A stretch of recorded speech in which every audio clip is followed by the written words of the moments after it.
인사를 잘 안 하고 오셨나봐요. 한 번 더 할렐루야. 아멘. 제 화면 되게 어둡게 나오네요. 그래서 할렐루야 아멘 안 하셨던 거죠, 그렇죠? 다시 한 번 더 할렐루야. 예배 가운데 하나님을 만나길 원하고 하나님 앞에 고백 드리길 원하는 여러분들을 환영하고 축복합니다. 이 예배 가운데 좀 우리의 마음을 모으고 우리의 손을 모으고 하나님을 향하여 기도하며 나아가길 소망합니다. 제가 기도 제목 드리며 나아가겠습니다. 이렇게 기도했으면 좋겠습니다. 하나님, 주님 만나길 원합니다. 고난 가운데 부활하신 주님, 나를 위해서 사망 권세 이기신 나의 주님, 그 주님이 어떠한 분이신지 이 예배 가운데 더욱더 깊이 들어가길 원합니다. 내 상황과 내 모든 것 아시는 하나님 앞에 숨길 것 없이 이 시간 가운데 다 아뢰길 소망합니다. 주님이 예배 가운데 내가 주님을 만나지 않으면 안 됩니다. 예배 가운데 나를 만나 주시옵소서. 새로우시고 놀라우시고 우리의 영혼을 세워주시는 그 하나님 앞에 하나님이 시간 가운데 내가 하나님을 만나길 원합니다. 시간 가운데 내가 주님을 보길 원합니다. 나와 상관 있으신 그 하나님의 사랑과 십자가의 그 보혈, 그 이기신 부활하심이 나와 상관 있으면 알아가는 예배의 시간이 되길 원합니다. 습관적이고 익숙한 예배가 아니라 나를 구원하시고 나를 주목하고 계시며 나의 예배를 기다리신 그 주님 앞에 나아가는 예배가 되길 원한다고 함께 기도하며 나아갑시다. 주님, 우리 시간 가운데 우리 청년들의 마음 가운데 예배하는 마음 허락하여 주시고 아버지 시간 가운데 부활하신 그 주님이 나와 상관 있음을 고백하고 경험하는 예배의 시간이 되게 하시옵소서. 주님이 예배 가운데 우리 청년들의 마음 가운데 우리를 새롭게 하시고 그 십자가의 보혈과 그 사랑이 너와 상관 있음을 기억하며 예배 가운데 새롭게 경험하는 예배가 되게 하시옵소서. 늘 드려지는 그 예배가 아니라 늘 아버지 앞에 포장하며 나아가는 예배가 아니라 국민 없이 내 모든 것 하신 그 주님 앞에 있는 모습 그대로 나아가는 예배가 될 수 있게 도와주시옵소서.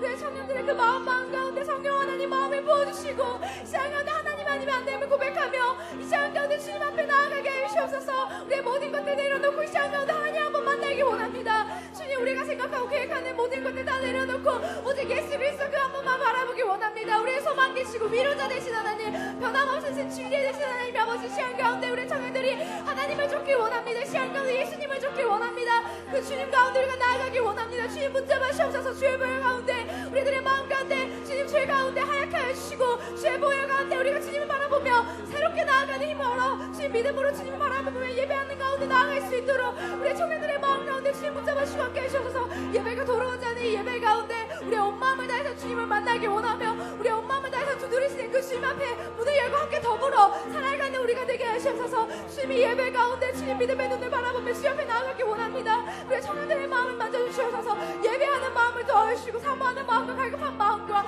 주님의 깜빡한 마음이 아닌 하나님 향한 마음으로 주님 이 시간 가운데 넘쳐흐르게 하시옵소서. 예배 가운데 우리가 주님 보기 원합니다. 우리가 주님 앞에 나아가기 원합니다. 성령 하나님 붙잡으시옵소서. 주의 보혈 가운데 우리가 주님 앞에 나아가게 나아갈 수 있게 하시고 그 어떤 것들을 정죄할 수 없음을 기억하며 주님 이 시간 가운데 주의 보혈을 의지하며 아버지 앞에 나아가게 하시옵소서. 주의 보좌 가운데 나아가게 하시옵소서. 예배 가운데 나오는 모든 이들이 하는 사람도 빠짐없이 주님 만나는 예배의 시간 되게 하시고 예배 가운데 주님 얼굴을 구하며 주의 얼굴을 만나는 아버지 그런 예배가 될 수 있도록 주님 붙잡아주시고 함께 하시옵소서. 우리는 주님이 있어야 합니다. 주와 같은 분이 없음을 고백합니다. 예배 가운데 주님 나를 만나 주시옵소서. 우리를 만나 주시옵소서. 청년들이 예배 가운데 주님 만나기 원합니다. 주님, 우리 시간 가운데 한 번 더 기도하셨으면 좋겠습니다. 그 어떠한 것도 우리 정죄할 수 없음을 기억하시면서 사망을 이기신 그 주님 앞에 담대히 나아가셨으면 좋겠습니다. 그 하나님이 나의 하나님됨을 기억하시면서 나의 아버지, 나의 하나님이 시간 가운데 주님 만나길 원합니다. 어떠한 분이시 더욱더 알아가길 원하며 그 하나님이 나와 상관 있으면 경험하는 예배가 되게 하셔서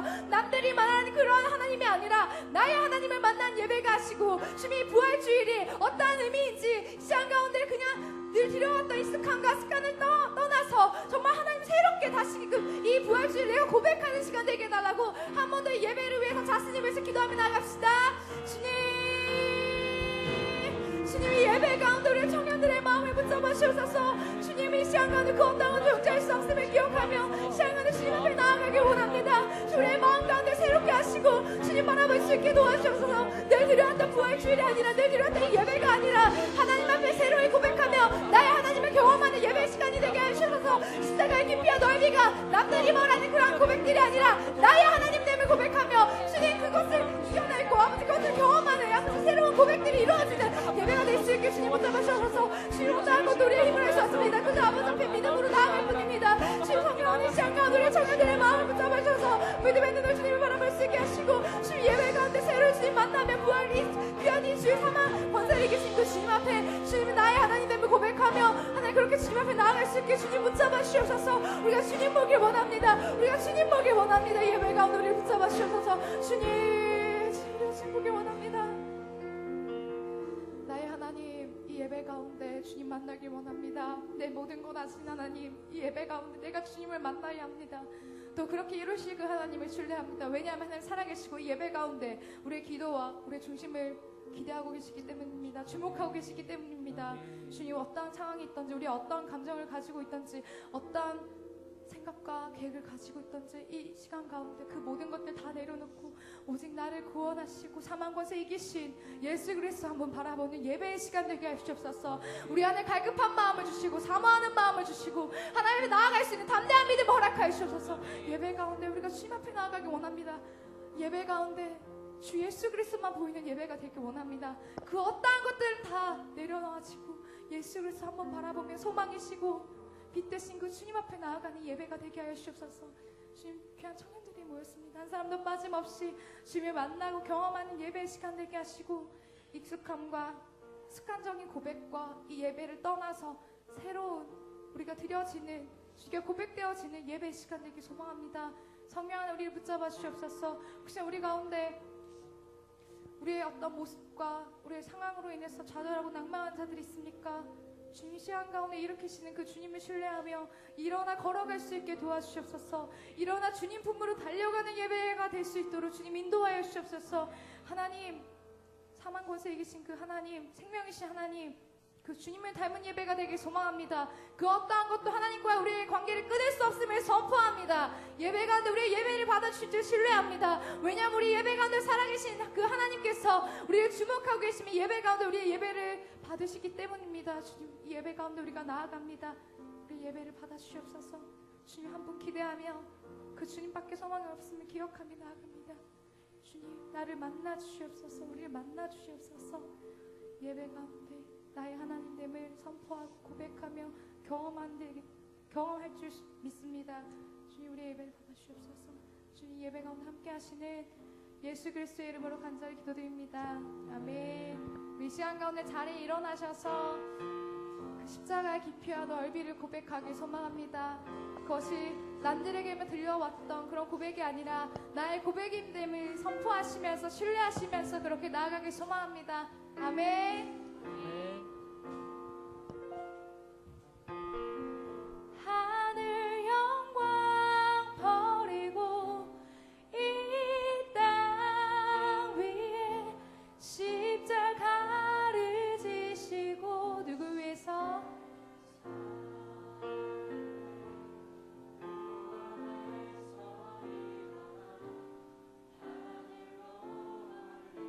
우리 한 번 더 여러분들의 목소리로 고백하셨으면 좋겠습니다. 하늘 영광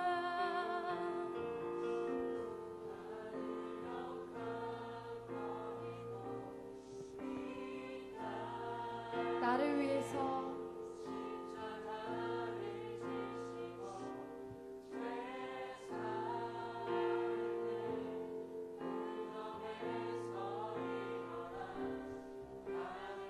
우리 한 번 더 같이 고백할까요? 선포하시면서 나의 주님의 찬양받게 합당하십니다. 나를 위해서 하늘 영광 버리고 이 땅 위에 십자가를 지시고 내 모든 것 아시는 주님께서 나의 죄를 사하셨습니다. 무덤에서 일어나 예배 가운데 살아계신 하늘로 올리셨네. 우리 마지막으로 한 번 더 고백할까요? 하늘 영광 하늘 영광 버리고 이 땅 위에 십자가를 지시고 죄 사했네. 무덤에서 일어나 예배 가운데 살아계시고 우리 주목하신 주님의 이름을 찬양합니다.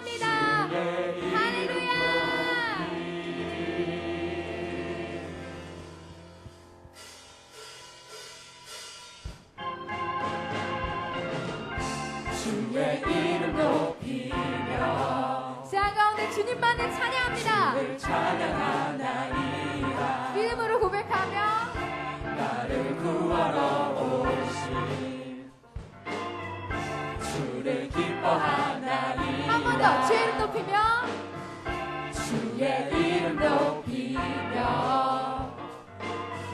주를 찬양하나이다. 나를 구하러 오신 주를 기뻐하나이다. 하늘 영광 버리고 이 땅 위에 십자가를 지시고 죄사할 때 무덤에서 일어나 하늘로 올리셨네. 주의 이름 높이니 주의 이름 높이니 주의 이름 높이며 주를 찬양하나이다. 나를 구하러 오신 나를 구하러 오신 오직 주님만을 주를 이번에 목소리 기뻐하나이다. 주의 이름 높이며 주의 이름 높이며 주를 찬양하나이다. 나를 구하러 오신 주를 기뻐하나이다. 하늘 영광 버리고 이 땅 위에 십자가를 지시고 죄사할 때 무덤에서 일어나 하늘로 올리셨네. 주의 이름 높이 하늘 영광 버리고 이 땅 위에 십자가를 지시고 죄사할 때 무덤에서 일어나 하늘로 소리 높여서 주의 이름 높이 하늘 영광 하늘 영광 버리고 이 땅 위에 십자가를 지시고 죄사할 때 무덤에서 일어나 하늘로 올리셨네. 주의 이름 목소리 높여 하늘 영광 버리고 이 땅 위에 십자가를 지시고 죄사할 때 무덤에서 일어나 하늘로 올리셨네. 주의 이름 높이니 하늘 영광 버리고 이 땅 위에 십자가를 지시고 죄사할 때 무덤에서 일어나 하늘로 올리셨네. 예수님 나의 하나님입니다. 하늘 영광 하늘 영광 버리고 이 땅 위에 십자가를 지시고 죄사할 때 무덤에서 일어나 하늘로 올리셨네. 주의 이름 높이 하늘 영광 버리고 이 땅 위에 십자가를 지시고 죄사할 때 무덤에서 일어나 하늘로 올리셨네. 주의 이름 높이 주의 이름 높이 주의 이름 높이 주의 이름 높이 주의 이름 높이 주의 이름 높이 주의 이름 높이 나를 구원하신 그 하나님이 나의 하나님임을 고백합니다. 아멘. 할렐루야. 나를 구하신 그 하나님이 어떠한 분이신지 선포하며 그 주님을 더욱더 알아가게 나아갑시다. 예수 열방의 소망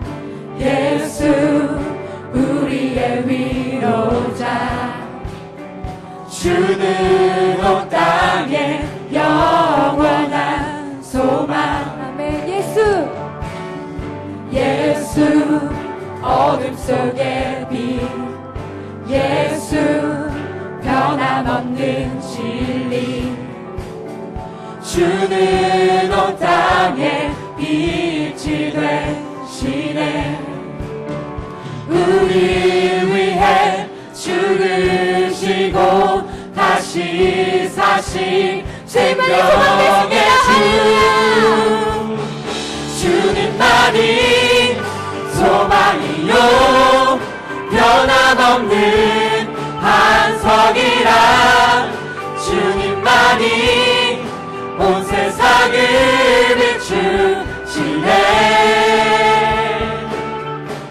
또 죽음에서 부활하신 우리 구주 평강의 왕 주를 믿는 모든 자의 소망 되신 주를 믿네 한 번 더 선포하며 나갑시다. 예수 열방의 소망 예수 열방의 소망 예수 우리의 위로자 주는 온 땅에 영원한 소망 예수 어둠 속의 빛 예수 변함없는 진리 우리의 빛 대신 주는 온 땅에 빛이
아버지 주님과 함께 걸어가는 길 가는 우리가 될 수 있게 달라고 같이 기도하며 나아갑시다. 하나님 아버지, 우리가 오늘 고백했던 것처럼 그 주님의 십자가 기피한 넓이 또 부활하심이 주님 우리와 상관 있음을 선포합니다. 혹시 우리 안에 이것에 대해서 신뢰하지 못하고 흔들리는 자들이 있다면 예배 가운데 그것들에 대해서 더욱더 알게 하시고 아버지 고백할 수 있도록 주님 붙잡아 주시옵소서. 또 아버지 시간 가운데 그 부활하신 그 하나님의 사랑과 그 아버지 사망 권세 이기신 그 아버지의 그 승리하심을 우리가 맛보는 자들이 되게 하시옵소서. 또 하나님 아버지 우리가 그것에 대해서 감사하고 그치는 것이 아니라 예수님과 같이 걸어가는 우리가 되게 하시옵소서. 아버지 그 좁고 아버지 그 길 아버지 그 어려운 그 길 가운데 예수님이 그 길을 걸어오는 것처럼 우리가 주님 그 순종하심으로 우리가 아버지 앞에 높게 걸어가기 원합니다. 우리에게 맡겨진 소망과 사랑과 그 생명 가운데 우리가 나아가기 소망합니다. 아버지 그저 감사하고 그치지 않게 하시고 예수님 걸어오신 그 길처럼 우리 또한 그렇게 걸어가는 우리가 되게 하시옵소서. 우리가 그렇게 주님 앞에 나아가기 원합니다. 그 안에 변화하는 마음과 순종하는 마음 헌신하는 마음과 그 주님을 따라가는 것이 얼마나 기쁘고 감사한 일인지에 대해서 우리 아버지 한 번 더 나아갈 수 있게 붙잡아주옵소서. 주님 우리 주님 앞에 나아가기 원합니다. 주님 이 시간 한 번 더 기도하셨으면 좋겠습니다. 예수님이 그러하셨듯이 우리가 힘들 때 우리와 함께 하시고 오신 분이 예수 그리스도입니다. 우리 또한 예수님을 닮아서 지금 이 시대 가운데 어려움을 처한 그 희생자들과 또 그들의 가족과 그 모든 환경을 위해서 같이 이 시간 기도했으면 좋겠습니다. 예수님 그래 하셨던 것처럼 우리 또한 그렇게 주님 앞에 기도하며 그들을 위해서 중보했으면 좋겠습니다. 같이 기도합시다. 하나님 아버지 성령이시고 빛되신 하나님 우리를 불쌍히 여겨주시옵소서. 아버지 그 아버지 빛되신 아버지 그 자리 가운데서 지금 아버지 그냥 죽을 것처럼 아버지 못해서 주님 붙잡아주옵소서. 아버지 그 자리 가운데 아버지 그 모든 환경 가운데 주님께서 찾아주시고 주님을 대신 도와주게 하시옵소서.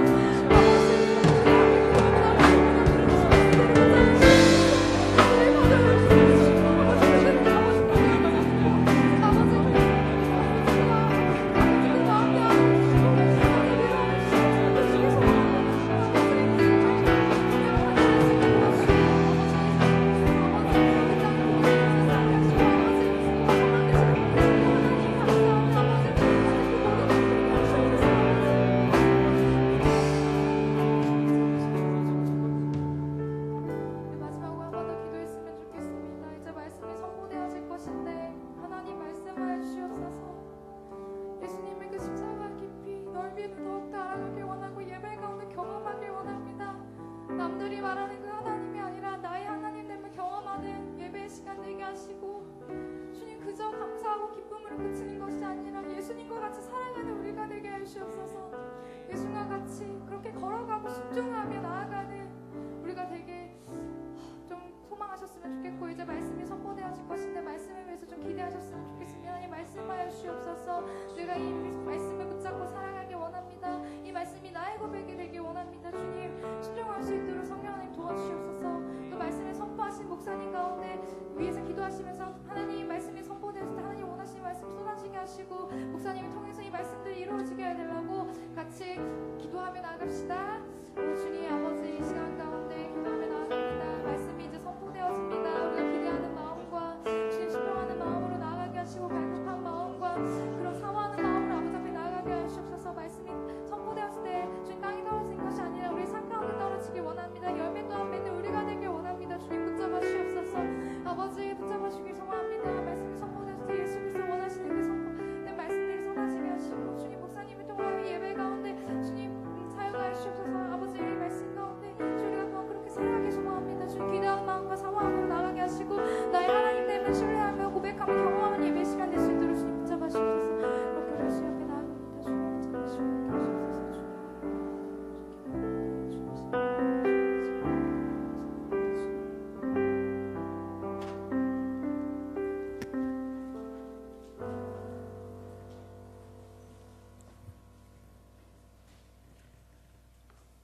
사랑이 많으신 하나님 아버지 감사합니다.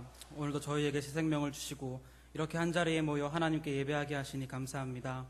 또한 오늘 부활절을 맞아 예수님의 희생과 사랑을 생각할 수 있고 기뻐할 수 있게 하시니 감사드립니다. 지난 한 주 고난주간을 지내면서 저희들의 몸과 마음이 온전하지 못하였고 예수님의 고통과 십자가 사랑을 잊고 살 때가 많았음을 이 시간 고백합니다. 부족하고 연약한 저희들의 모습 용서하여 주시옵소서. 독생자를 보내주신 하나님의 사랑과 우리를 위해 십자가 고통을 당하신 예수님의 사랑을 늘 기억하며 감사할 수 있는 저희들이 되기 원합니다. 하나님, 지난주 대한민국에 안타까운 일이 일어났습니다. 저희들은 그 부모님의 상황과 마음을 다 알지는 못하지만 하나님께서는 다 아시오니 하나님께서 위로하여 주시고 빨리 그 상황들이 해결되어질 수 있도록 은혜를 베풀어 주시옵소서. 그리고 저희들이 많은 일들이 일어나고 있는 이 땅을 바라보면서 아무 생각 없이 살아가는 것이 아니라 간절한 마음으로 이 땅을 위해서 기도할 수 있는 청년들이 될 수 있도록 인도하여 주시옵소서. 청년 기도원 공동체를 위하여 기도드립니다. 말씀을 전하시고 저희들을 위해 헌신하시고 기도해 주시는 목사님 가운데 함께하여 주시고 영육간의 강건함을 허락하여 주옵소서. 언제나 청년들을 사랑하는 마음으로 기도해 주시고 헌신하여 주시는 부장 부감지사님, 간사님들을 보내어 주심에 감사드립니다. 하나님께서 축복하여 주시고 붙들어 주시옵소서. 예배를 위해 늘 수고하는 많은 액티비티 팀들과 가족원들을 위해 헌신하는 모든 가족장들에게도 지치지 않는 힘을 허락하여 주시옵소서. 모든 청년들이 하나님을 더욱 사랑할 수 있게 해주시고 그 무엇보다 이 예배에 목숨을 걸고 사모할 수 있는 저희들이 되기를 소망합니다. 여러 가지 상황과 환경에 저희 청년들이 놓여 있습니다. 그 모든 상황들 가운데서도 하나님과 늘 동행하는 저희들이 되게 하시고 삶의 현장에서 우리를 위해 죽으시고 다시 사신 예수 그리스도를 증거하며 살 수 있도록 인도하여 주시옵소서. 이제 곧 말씀이 선포됩니다. 말씀 전하시는 목사님의 입술을 지켜주시고 하나님께서 원하시는 말씀이 선포되어질 수 있도록 하나님께서 주관하여 주시옵소서. 오늘 부활의 기쁨을 허락해 주셔서 감사드립니다. 모든 말씀 예수님의 이름으로 기도드립니다. 아멘.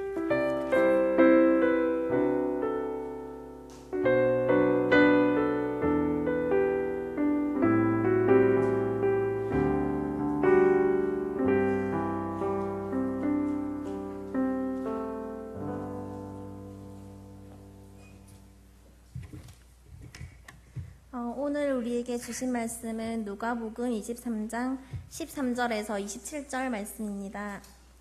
제가 가진 성경 신약 139면에 있습니다. 다 찾으신 줄 알고 한 절씩 교독하도록 하겠습니다.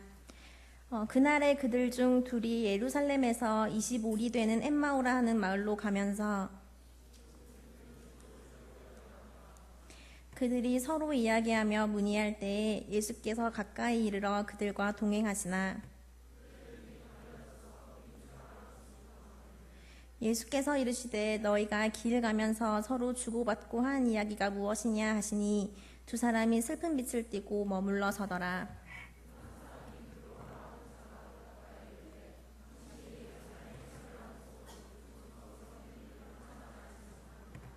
이르시되 무슨 일이냐 이르되 나사렛 예수의 일이니 그는 하나님과 모든 백성 앞에서 말과 일에 능하신 선지자이거늘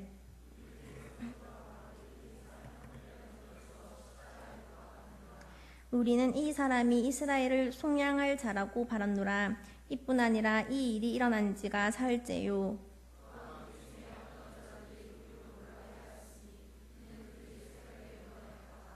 그의 시체는 보지 못하고 와서 그가 살아나셨다 하는 천사들이 나타남을 보았다 함이라.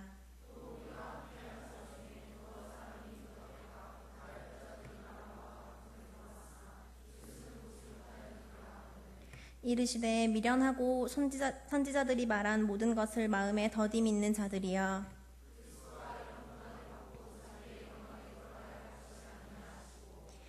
이에 모세와 모든 선지자의 글로 시작하여 모든 성경에 쓴 바 자기에 관한 것을 자세히 설명하시니라. 아멘. 이 시간 부활로 찾아오시는 주님이라는 제목으로 박정원 목사님께서 말씀 선포하시겠습니다.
할렐루야.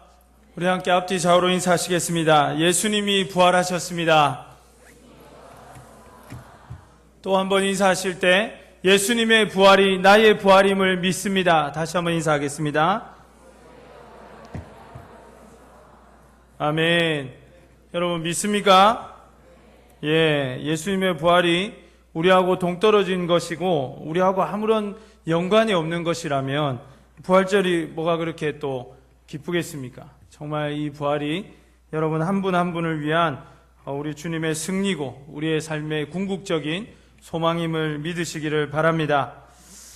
예, 우리 잠깐 광고 하나만 나누고 하겠습니다. 이번 광고 보시면 부활점 연합 예배가 오늘 이제 오후에 있습니다. 그래서 뭐 여러 가지 좀 이야기들이 있는데 똑같이 백스코에서 같은 시간에 같은 장소에서 진행이 됩니다. 그래서 여러분들 꼭 참석해 주시고 특별히 우리 그 세월호 침묵 사고와 그 사고와 관련해 가지고 그 침몰 사고와 관련해서 기도회가 같이 병행이 됩니다. 그래서 여러분들이 많이 참여해서 마음 같으면 우리가 진짜 어떻게든 뭐 같이 가서 진도로 가든지 안산으로 가든지 하고 싶은 마음인데 그렇게까지는 못해도 백스코에서 함께 좀 기도할 수 있는 그런 마음으로 많이 참석해 주시고 여러분 내일부터 시험이죠. 우리 이 청년들은.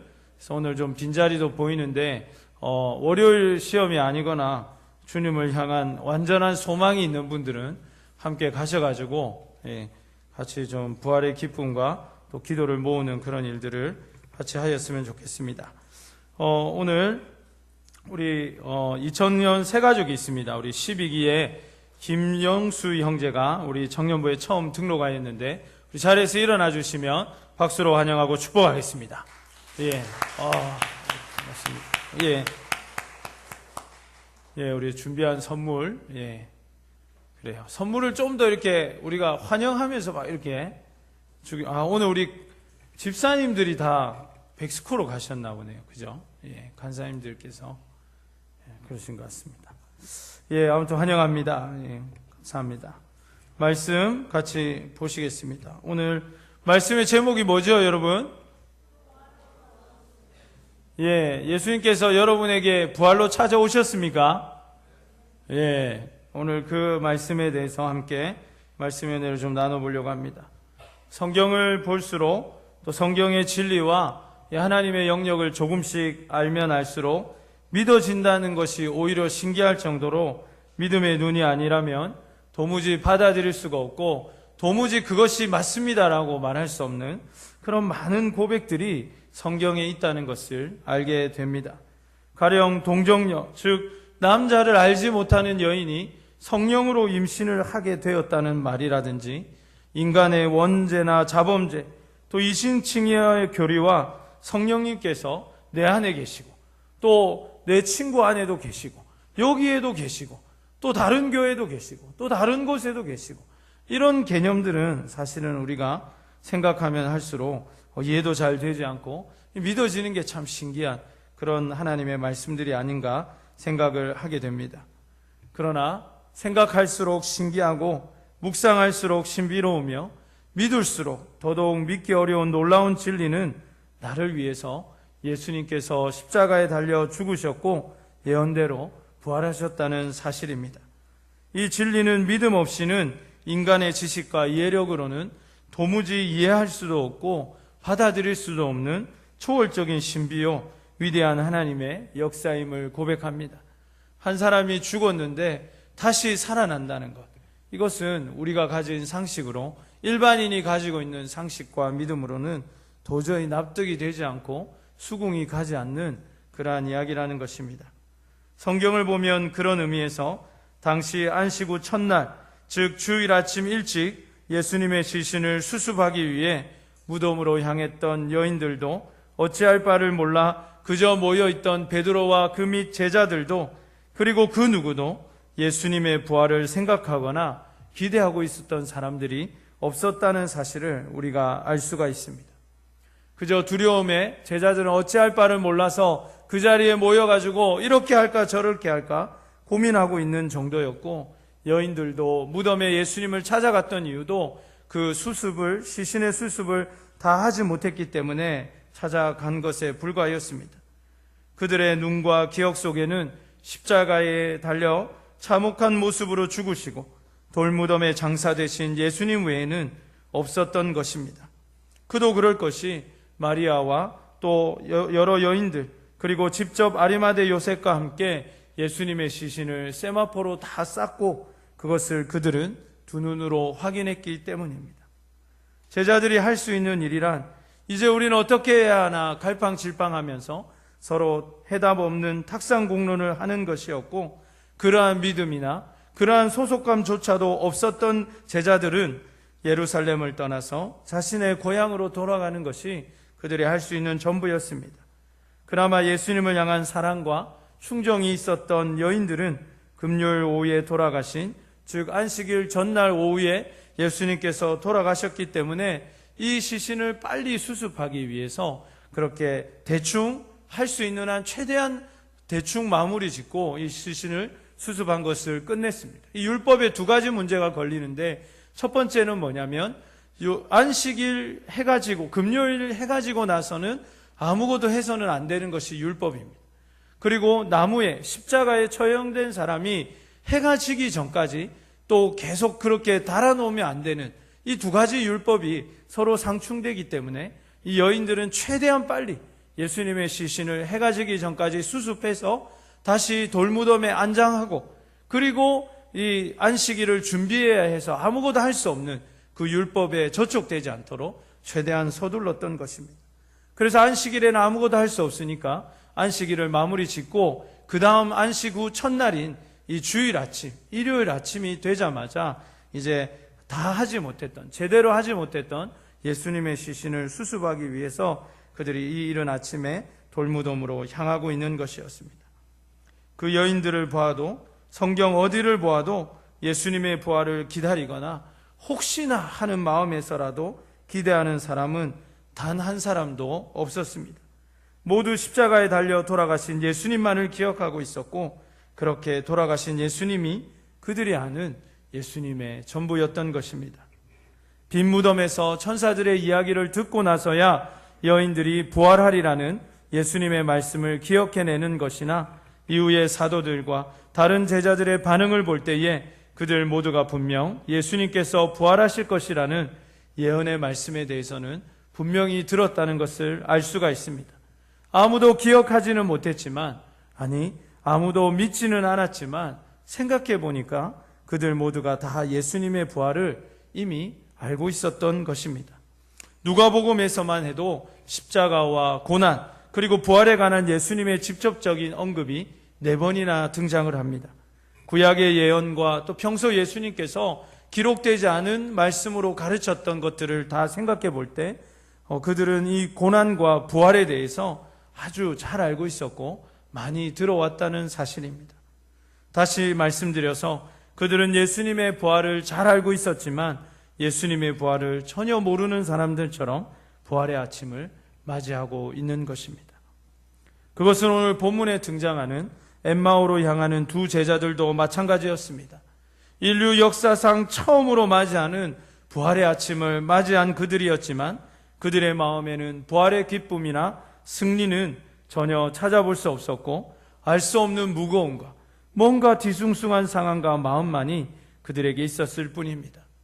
마치 오늘 부활절을 맞이하는 많은 그리스도인의 마음과 동일한 것 같습니다. 우리는 참으로 어떠한 말로도 표현할 수 없고 형용할 수 없는 고난주간, 지난 한 주간 보내게 되었습니다. 승리와 기쁨을 외쳐야 할 부활의 새벽, 승리의 아침을 우리가 맞이하였지만 기뻐 노래할 수도 없고 감격에 겨워 춤을 출 수도 없고 승리를 외칠 수도 없는, 마치 2000년 전에 첫 번째 부활절 아침과도 같은 어수선한 마음에 부활을 우리는 맞이하고 있는 것입니다. 오늘 우리의 마음처럼, 아니 어쩌면 그보다 더 참담한 심정으로 이 두 사람은 지난 3년간 그들에게 꿈과 행복, 소망과 비전을 스며주었고 또 거기서 그렇게 그들의 꿈을 이루어갔던 예루살렘을 떠나서 폐잔병처럼 두렵고 무거운 마음으로 또 한편으로는 형언할 수 없는 분노와 풀리지 않는 의문을 가지고 그렇게 고향으로 돌아가고 있는 길이었습니다. 그때였습니다. 한 사람이 그 둘의 대화에 갑자기 끼어듭니다. 그 둘만 누구인지 모르고 저자인 누가도, 그리고 이 본문을 읽고 있는 저와 여러분과 이 본문을 지금까지 읽었을 수십억 명의 사람은 이미 알고 있는 그분, 바로 부활하신 예수 그리스도께서 그들에게 찾아오신 것입니다. 그런데 이게 어떻게 된 것입니까? 그런 예수님을 딱 만났을 때 이 두 제자가 예수님 살아나셨군요. 예수님 시신이 없어졌다고 하던데 여기 이렇게 부활하셨군요. 라고 이야기를 해야 되는데 그렇게 이야기하는 것이 아니라 오히려 그들의 눈을 보니까 그 희열과 예수님을 향한 그 감격과 오열의 눈물을 흘려야 할 그 눈은 오히려 오늘 읽지는 않았지만 본문 16절의 말씀에 보니까 눈이 가려워져서 부활하신 예수님을 알아보지도 못했다고 성경은 기록하고 있습니다. 이 가리워졌다라는 단어의 원문의 형태를 보면 이 신적 수동태라고 해서 하나님이 의도적으로 그들의 눈을 가렸다는 것을 우리가 표현한 것을 보게 됩니다. 즉 하나님께서 의도적으로 보지 못하도록 하셨다는 의미의 시제 형태로 본문이 쓰여 있는 것입니다. 이유는 알 수 없지만 예수님께서는 그들의 눈을 가리워서 예수님을 알아볼 수 없도록 하셨고, 그런 그들은 낯선 한 남자에게 녹두리와 한 뿌리를 마음껏 쏟아놓고 있습니다. 아마도 묵상해 보건대 예수님께서 그들의 눈을 가리신 이유도 바로 여기에 있지 않나 생각이 듭니다. 그들이 정말 정직하게 솔직하게 마음에 있는 이야기들을 할 수 있도록, 그리고 그것을 쏟아낼 수 있도록 그렇게 예수님께서 하신 것입니다.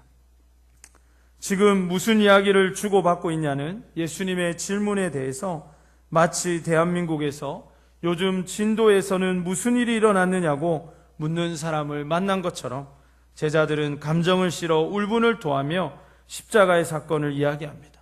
어떻게 예루살렘에 있으면서 이 사건을 모르냐고 그렇게 반문하고 있는 것입니다. 그러면서 그들은 예수님에 대한 신앙의 고백을 합니다. 그 고백은 참으로 귀한 고백이었습니다. 그러나 그들의 고백에는 중요한 것이 빠져 있는 것을 보게 됩니다. 오늘 본문의 19절 후반부를 보시면 예수님에 대한 그들의 고백은 예수님께서 그들을 죄에서 구원할 하나님의 아들, 즉 메시아가 아니라 그저 능하신 선지자에 지나지 않았습니다.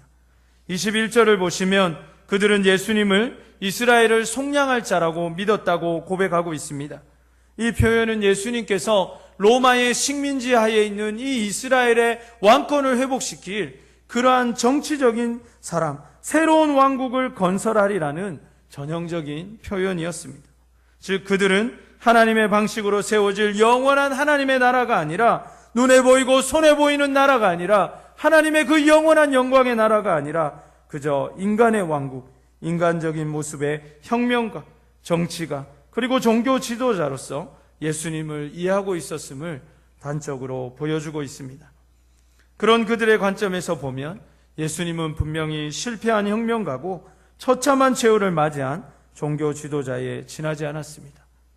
그렇기에 그들은 22절에서 24절의 말씀을 보면 부활을 이야기하는 여인과 부활에 관해 증언하는 제자들의 이야기를 듣고서도 부활에 관해서는 도무지 믿지 않으려고 하였고, 이 소식, 즉 예수님의 시신이 없어졌다는 이야기를 들었음에도 불구하고 그럼 이게 어떻게 된 것인지, 예루살렘에서 조금만 더 머물러서 이게 어떻게 된 건지 좀 알아보자, 이렇게 해야 정상인데 그런 거 다 필요 없고 나는 이제 고향으로 돌아가겠다고 이야기하고 고향을 향해 지금 내려가고 있는 것입니다. 그들의 뜻과 바람대로, 그들의 염원대로 이스라엘을 로마로부터 독립시키고 다윗 왕의 영광을 재현해 줄 혁명가로서의 예수님은 처참히 실패한 쿠데타 선동가에 지나지 않았고, 그 사실이 그들을 더욱 분하고 슬프게 하였던 것입니다. 굳이 언급하지 않는 것이 낫지 않을까 생각이 들 정도로 지금 대한민국은 큰 비통에 빠져 있습니다. 무신론자들의 입에서 세상에 정말 신이 있는가라는 말이 자연스럽게 나오고, 믿는 우리들 안에서도 하나님이 살아계신데 어떻게 하나님 앞에서 이러한 일들이 일어날 수 있습니까 하는 비통함이 우리의 마음속에 자리 잡고 있는 것을 보게 됩니다. 우리의 신앙에, 우리의 마음은, 우리의 믿음으로는 이 모든 것을 알고 있지만 안타까운 심정에 나도 모르게 그러한 마음들이 하루에 몇 번이라도 떠오르게 되는 한 주간을 우리는 보낸 것입니다. 전국에 있는 교회들이 부활절을 어떻게 보내야 하는지 고심하고 있다는 이야기도 들립니다. 적어도 축제, 기쁨이라는 단어를 마음껏 쓰기에는 다들 부담스러워하는 눈치입니다. 하나님이 살아계신다면 이러한 일이 일어나지 말아야 한다느니, 일어났어도 뭔가 놀라운 기적의 역사가 있어야 하느니 그렇게 생각하는 많은 사람들을 보게 됩니다. 그리고 이러한 생각은 별로 무리가 있어 보이지는 않습니다. 그러나 사랑하는 여러분, 오늘 본문의 말씀을 묵상하며 우리가 조심스레 생각해 봐야 하는 분명하고도 엄숙한 진리는 예수님은 세상이 기대하는 분 이상의 하나님, 즉 엠마오로 향하는 제자들이 생각했던 이 세상을 새롭게 하는 정도의 정치가나 혁명가가 아니라, 사회의 개혁운동가가 아니라 온 인류가 스스로는 도저히 해결할 수 없는 죄의 문제와 죽음의 굴레를 해결하기 위해 오신 구원자임을 우리는 잊지 말아야 할 줄로 믿습니다. 지금 우리 기독교가 외쳐야 될 이야기는 하나님이 그들을 구원하실 수 있냐 없느냐의 문제가 아니라 이미 모든 것을 십자가상에서 이루셔서 영원한 생명을 우리에게 주신 분이 예수 그리스도임을 고백해야 할 줄로 믿습니다. 엠마오로 향하는 제자들도, 무덤으로 이른 아침 향했던 여인들과 빈 무덤으로 달려갔던 베드로와 및 제자들도 십자가에 죽으셔야만 부활하시어서 죽음을 정복하시고 생명을 선포하실 수 있는 예수님에 대해 무지하였습니다. 부활이 빠진 그들의 신앙 고백은 결코 온전한 신앙 고백이 아니었던 것입니다. 비통함에 빠져 있는 예루살렘의 모든 제자들과 예수님을 따르는 무리들의 생각과는 상관없이 예수님은 홀로 승리하셨습니다. 모두가 패배감과 비통함, 그리고 처절한 절망감과 분노에 쌓여 있을 때 예수님은 성경대로 3일 만에 부활하셨고 죽음은 정복될 수 있었으며 예수님이 참된 소망이요 유일한 구원자가 되심을 증명해 보이신 것입니다. 이제 죽음은 더 이상의 의미가 없어졌습니다. 사망이 쏘는 것은 허망해졌으며 인간의 죄와 죽음의 문제는 더 이상 인간을 고통의 굴레로 몰아넣을 수 없는 것이 되었습니다. 성경의 말씀처럼 예수님의 가르침대로 사망은 더 이상 왕노릇 할 수 없었고 하나님의 나라는 이미 이 땅에 임했으며 그분을 믿고 그분을 구세주로 영접한 모든 이들은 이제는 죽어도 다시 살겠고 살아서 믿으면 영원히 죽지 않는 부활의 역사를 소유한 자들이 되었습니다. 이 모든 것이 지금 일어난 사건입니다. 이미 예고되었고 예고된 그대로 일어난 사건이었습니다. 그러나 그들 중 아무도 이 예고편을 기억하고 있던 사람이 없었고 이 승리를 누리고 있던 자도 없었던 것입니다. 침통함과 분노, 허망과 큰 슬픔에 잠겨있는 대한민국 모든 믿음의 자녀들에게도 동일한 부활의 소식이 선포되어야 할 줄로 믿습니다. 부활은 대반전입니다. 놀라운 역전승입니다. 부활은 죽음이라는 이 세상에서 가장 허무하고 가장 두려우며 가장 최종적인 결과를 뒤집어 버리는 위대한 승리인 줄로 믿습니다. 죽음의 아픔과 죽었기에 끝이고 죽으면 끝이라는 논리가 이 땅을 덮었던 지난 한 주간의 그 어두움을 깨트려 버리고 죽음 이후에 진정한 삶이 시작되고 죽음이 끝이 아니라 죽음 뒤에는 심판이 있으며 믿는 자들에게는 놀라운 부활과 이 땅의 마지막 때에 주님과 함께 왕노릇하게 될 것임을 믿는 부활의 소망이 충만해야 할 줄로 믿습니다. 이것이 부활이 우리에게 주는 소망의 메시지입니다. 우리는 마치 죽으면 끝난 것처럼 그 사망이 이미 모든 결론이 되는 것처럼 그래서 이 모든 것이 허무하고 이 모든 것이 분노스러운 것으로 생각하며 이 한 주간을 보냈지만 부활의 메시지는 죽음이 끝이 아니라는 것입니다. 죽음은 모든 것의 마지막이 아니라 오히려 진정한 시작의 출발점이라고 예수님은 부활을 통해서 우리에게 보여주고 계시는 것입니다.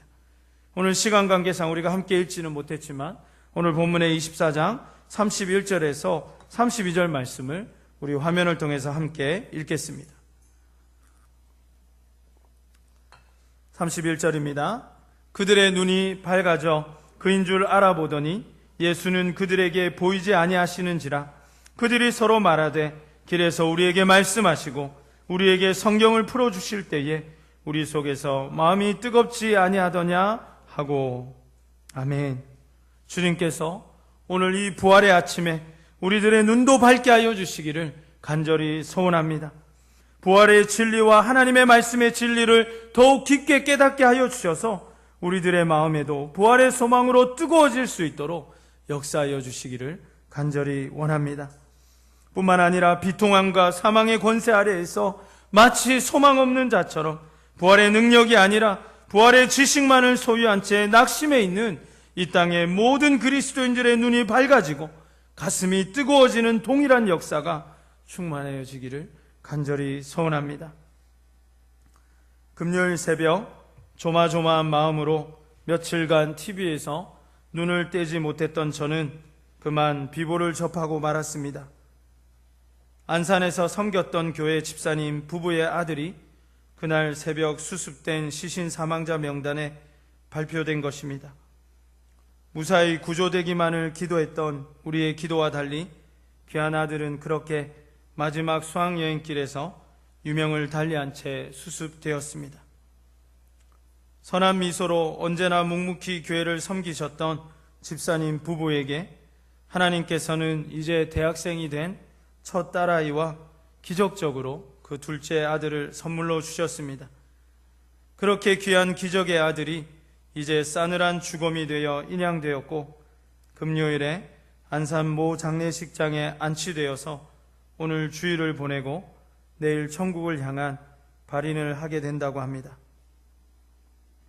집사님께서는 빈소에 찾아온 아들의 친구들을 일일이 안아주시면서 우리 집 어딘지 알지라며 꼭 놀러와야 한다고 말씀해 주셨다고 합니다. 아들의 친구들과 고등부 교사들은 계속 빈소를 지키면서 천국에서 꼭 만날 것을 믿으며 부활의 소망으로 부활의 아침을 맞이하려 한다고 말했습니다. 지금 안산의 여러 빈소에는 천국의 소망을 가진 자들과 그렇지 못한 자들의 차이가 극명하게 나타나고 있다는 이야기를 듣습니다. 엠마오의 제자들처럼 무덤을 향하여 달려갔던 여인들과 베드로 및 제자들처럼 2000년 전 부활의 아침의 비통함과 침통함 그리고 많은 질문들이 우리에게 있지만 기적의 아들을 잃어버리면서도 하나님께 감사를 고백하는 그 집사님들의 고백과 오히려 교우들과 목사님을 위로하며 부활의 소망을 고백하는 집사님 부부와 그 자매를 통해서 부활의 소망이 무엇인지를 오히려 깊게 묵상하게 됩니다. 24장 36절의 말씀도 함께 읽겠습니다. 36절입니다. 이 말을 할 때에 예수께서 친히 그들 가운데 서서 이르시되 너희에게 평강이 있을지어다 하시니. 아멘. 부활의 주님께서는 우리에게 평강을 선포하시는 줄로 믿습니다. 이 말씀이 제자들 모두에게 예수님께서 말씀하신 첫 번째 말씀이셨습니다. 그 어느 때보다도 세상이 줄 수도 아니 오직 알 수도 없는 평강이 이 땅 가운데 필요함을 고백합니다. 사랑하는 여러분, 평강은 우리가 만들어낼 수 있는 것이 아닙니다. 평강은 우리가 하나님 안에서만 누릴 수 있는, 바꾸어 말하면 하나님이 주셔야만 가질 수 있는 그러한 하나님의 온전한 상태, 하나님의 놀라운 동행의 역사임이 우리가 고백해야 한다는 것입니다. 그래서 평강의 주님께서는 그 어느 때보다 평강이 필요한 이 땅 가운데 평강을 선포하고 계심을 믿고 이 땅 가운데 부활하신 예수님의 평강, 그 위대한 소망을 선포하는 여러분과 제가 될 수 있기를 간절히 소원합니다. 죽음이 끝이라면 우리는 이 모든 상황을 도저히 받아들일 수 없습니다. 사망이 마지막이라면 우리는 세상에서 가장 불행한 사람이라는 성경의 말씀처럼 이 한 주간 일어났던 모든 일들을 우리는 설명할 수 없을 것입니다. 그러나 주님은 사망의 권세를 깨뜨리시고 우리에게 부활이라는 놀라운 소망을 주셨다는 사실을 깨달으시기를 간절히 원합니다. 오늘 본문을 통해서 부활의 주님은 모든 제자들을 찾아오셔서 예수님께서는 제자들에게 부활을 성경적으로 설명해 주고 계십니다. 오늘 본문의 24장 44절 2절의 이하의 말씀을 보게 되면은 예수님께서 부활이 무엇인지, 그리고 또 부활의 역사가 그들에게 어떠한 영향을 미치는지를 말씀해 주고 계시는데, 우리가 주목해야 할 부분은 부활하신 예수님이 제자들에게 어떠한 메시지를 주고 계시는가 하는 것입니다. 먼저 24장 48절의 말씀을 한번 보시겠습니다. 48절입니다. 너희는 이 모든 일의 증인이라. 아멘. 예수님께서 부활하셔서 부활의 주님으로 제자들을 찾아오셔서 첫 번째 하신 말씀이 평강이 있을 것이라고 말씀하시는 것입니다. 여기서 평강이 있을 것이라는 말씀의 원어적인 문법의 형태를 보면 평강이 있겠지라고 축복하신 것이 아니라 내가 너희에게 평강을 주기 때문에 평강이 너희에게 있을 것이라고 말씀하시는 화자의 의지, 즉 말씀하시는 예수님의 분명한 의지가 담겨있는 표현이라는 것을 볼 수 있습니다. 그리고 두 번째로 예수님께서 제자들에게 하신 메시지는 너희가 이 모든 일의 증인이라는 것입니다. 다시 한번 우리가 2000년 전으로 돌아가서 이들은 지금 예수님의 부활을 신뢰하지 않던 자들이었습니다. 예수님의 부활을 생각하고 기대하기는커녕 이제 우리 어떻게 해야 되나 갈팡질팡하고, 어떤 사람은 그냥 고향에 돌아가겠다고 짐 싸고 있고, 그러한 상황에 있던 사람들이었는데, 그런 그들에게 예수님은 이 모든 일에 너희가 증인이라고 말씀해 주고 있습니다. 사랑하는 청년 기도원 공동체 여러분, 우리가 예수님의 부활을 깨닫지 못하고 이 부활을 나의 것으로 여기지 못하고 이 부활의 증인이 되지 못한다면 우리의 신앙은 가짜가 될 것입니다. 우리의 신앙은 아무런 의미가 없고 능력이 없는, 여전히 사망과 죄와 그 사망의 법 아래 있는 그러한 사람의 삶이 되고 말 것이라는 것입니다. 그러나 주님께서는 여러분을 위해서 죽으셨고 성경대로 여러분을 위해서 살아나셨습니다. 그래서 여러분에게 생명이 무엇인지, 반드시 살 수 있다는 것, 죽음을 극복할 수 있다는 것, 예수님이 죽었다가 다시 살아나시면서 이와 같은 역사가 우리들에게도 있을 것이라는 것을 분명하게 말씀해 주셨다는 것입니다. 이 사실을 믿고 이 사실을 믿지 않는 삶은 너무나도 다른 삶으로 나타날 것입니다. 부활을 믿지 않는 자는 죽음을 두려워할 것입니다. 죽음이 마지막이라고 생각하기 때문에 모든 것이 죽음이라는 단어에 초점이 맞춰져 있을 것입니다. 그러나 부활의 소망을 가진 사람은 어떻습니까? 어차피 이 세상은 잠시 가는 세상이고 내가 잠깐 있다가 천국에 부활의 소망을 갖고 있기 때문에 내가 사랑했던 모든 사람들을 천국에서 만날 것이고, 그리고 또 우리가 이 소망이 있기 때문에 지금의 죽음이 우리를 더 이상 두렵게 할 수 없다는 사실입니다. 그러므로 이제는 우리가 증인이 되어야 할 줄로 믿습니다. 그러기 위해서는 우리가 먼저 부활하신 예수님을 만나야 하고 그분의 메시지를 들은 자들이 되어야만 합니다. 우리가 만나는 모든 사람들에게 이 부활의 능력, 부활의 신비, 이 부활의 소망을 전해야 하는 사람이 되어야 하는 것입니다.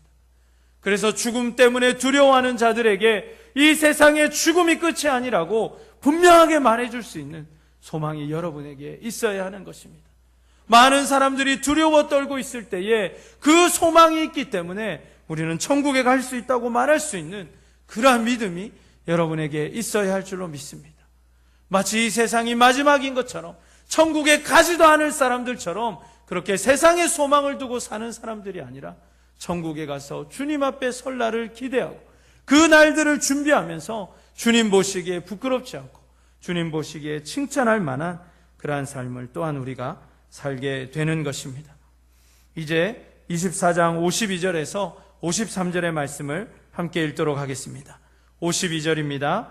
그들이 그에게 경배하고 큰 기쁨으로, 아멘. 부활의 예수님을 만난 그들에게 일어난 놀라운 변화를 오늘 본문의 52절과 53절은 우리에게 분명하게 보여주고 있습니다. 첫 번째는 무엇입니까? 이제 우리는 부활의 예수님을 만남으로 큰 기쁨을 누리게 된다는 사실입니다. 부활의 예수님을 만나기 전까지 제자들은 가장 비통한 심정으로 하루하루를 보내었습니다.